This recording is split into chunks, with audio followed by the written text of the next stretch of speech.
हमने अपनी कार्रवाई को सिर्फ रोका है, खत्म नहीं किया।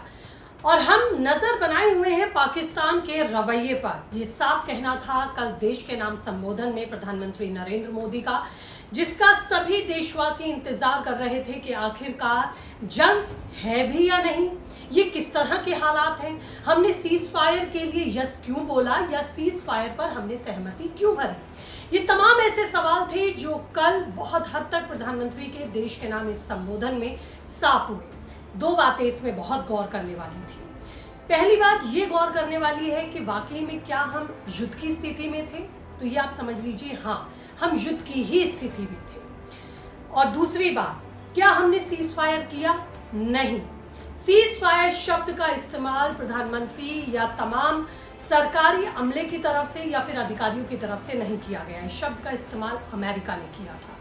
कल भी प्रधानमंत्री ने अपनी बात में दोहराया कि हमने अपनी कार्रवाई को स्थगित किया है और हमने पाकिस्तान पर नजर बनाई हुई है कि वो क्या करता है, और अगर उसने अपनी इस तरह की कार्रवाई को और हम पर हमलों को जारी रखा तो इसे युद्ध ही माना जाएगा। अब यहाँ पर सवाल ये उठता है, ये युद्ध ही तो था, कैसे हम युद्ध नहीं माने?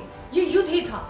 जिस तरह से बैलिस्टिक मिसाइलें दिल्ली की तरफ भेजी गई, हालांकि ये हमारा डिफेंस सिस्टम था और एक मजबूत डिफेंस सिस्टम और टेक्निक का हमने दुनिया के सामने उदाहरण पेश किया कि किस तरह से हमारी एयरफोर्स ने दिल्ली की तरफ आने वाली मिसाइल को डिफ्यूज किया और हवा में ही उसको नेस्तनाबूद कर दिया। दूसरी बात, हमारे अंदर जो एक कमी इस वक्त देखी जा रही है, और ये आज की नहीं है, मुझे ऐसा लगता है कि ये भारत के डीएनए में ही है कि हमारे अंदर शत्रु बोध नहीं है। हम हर बार अपने शत्रु को, उसके खिलाफ कड़ी कार्रवाई को, पहली बात तो शत्रु को समझने में हम गलती करते हैं या उसको एक्सेप्ट ही नहीं कर पाते कि ये हमारा शत्रु है। हमारा जो मानव के प्रति हमारा रवैया है वो हमारा बहुत हम पर हावी रहता है। दूसरा, शत्रु बोध के साथ हमें अपने शत्रु के साथ किस तरह का रवैया करना चाहिए या किस तरह का रवैया उसके साथ हमें रखना चाहिए, कैसा व्यवहार करना चाहिए, इसको लेकर भी हम प्रतिबद्ध, मुझे ऐसा लगता है कि नहीं हो पाते, क्योंकि हमारे अंदर शत्रु बोध की कमी है।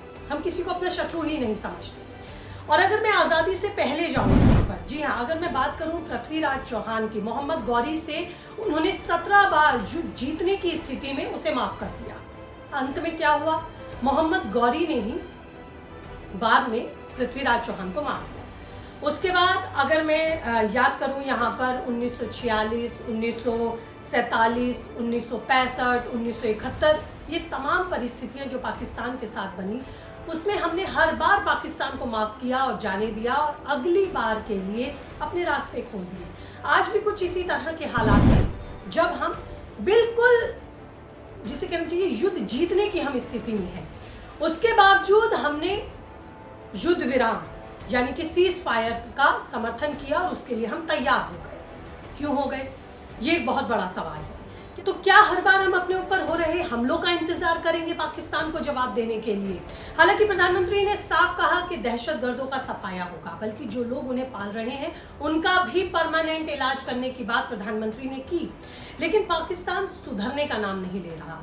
मोदी के बयान के बाद उसने कल फिर सीज फायर का उल्लंघन किया और अमृतसर, जम्मू, सांभा, उधमपुर में भारी गोलीबारी की, ड्रोन हमले किए गए। 10 मई को अमेरिका की मध्यस्थता से सीज फायर का ऐलान हुआ था, लेकिन पाकिस्तान ने कुछ ही घंटों में फिर धोखा दे दिया। अब सवाल यही है कि क्या पाकिस्तान जंग करवा कर ही चैन लेगा? दोस्तों, सवाल मुझे महाभारत की उस कहानी की याद दिलाता है जब द्रौपदी ने श्री कृष्ण से पूछा था कि शांति दूत बनकर तो आप अब वन की तरफ जा रहे हैं, तो फिर युद्ध कौन लड़ेगा, मेरा बदला कौन लेगा?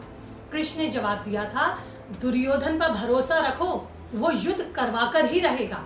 यानी कि इस वक्त पाकिस्तान बिल्कुल दुर्योधन की परिस्थिति में है। वो बार बार सीज फायर का उल्लंघन कर रहा है, बार बार भारत को उकसाने वाली कार्रवाई के लिए प्रेरित कर रहा है या उकसा रहा है। एक तरफ बात सीज फायर की होती है, फिर उसके उल्लंघन की होती है और फिर धमकियां मिसाइल हमले की मिलती है। आपको याद होगा हमारी एयरफोर्स ने खुद इस बात की जानकारी दी कि किस तरह से 6 से 7 एयरबेस पाकिस्तान के बिल्कुल तबाह कर दिए गए, और इसमें कुछ ऐसे एयरबेस थे जहां से मिसाइल लॉन्चिंग हो सकती थी, ये लॉन्चिंग पैड्स थे, उन्हें भी भारत ने तबाह कर दिया पूरी तरह से। और जिस तरह से कल प्रधानमंत्री ने कहा कि हम पाकिस्तान के रवैये पे नजर बनाए हुए हैं, यानी कि भारतीय सेना पूरी तरह से अलर्ट मोड पर है। पीएम मोदी ने तीनों सेनाओं को खुली छूट दी ही रखी है। दहशतगर्दों और उनके समर्थकों को सबक सिखाने की बात भी कल प्रधानमंत्री ने कही।